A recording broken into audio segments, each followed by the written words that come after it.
26-এর নির্বাচন তৃণমূল কংগ্রেস থাকবে কি তৃণমূল কংগ্রেস থাকবে না তার লড়াই হবে। আমাদের প্রশাসন, পুলিশ প্রশাসন 2021-এ আমরা দেখেছি ব্যালেন্স খেলেছিল, কারণ তারাও ভেবে নিচ্ছে যে তৃণমূল কংগ্রেসটা থাকবে কি যাবে, তাহলে আমরা দুই দিকে খেলি, বিজেপির দিকেও খেলে তৃণমূলের দিকেও খেলে। কিন্তু লোকসভা নির্বাচনে পুলিশ সেই ভূমিকাটা গ্রহণ করেনি।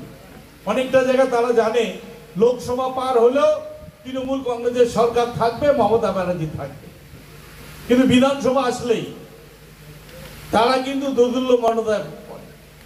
তাহলে আমরা যদি শক্ত থাকি, আমাদের যদি পায়ের তলার মাটি শক্ত থাকে, তাহলে পুলিশ যা করুক না কেন সেটাকে আমরা দমন করতে পারবো, সেটাকে আমরা চেপে ধরতে পারবো।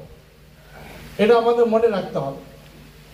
তাহলে এখন থেকে যারা যারা যেখানে যেখানে অন্য দলের মধ্যে যুক্ত আছেন সেই সব লোকগুলোর কাছে আমাদের যেতে হবে।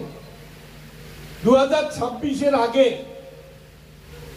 প্রত্যেকটা বুথে এটা নিশ্চিত করতে হবে যাতে কোনো বিরোধী দলের নির্বাচনী এজেন্ট দেওয়ার মতো লোক খুঁজে না পায়।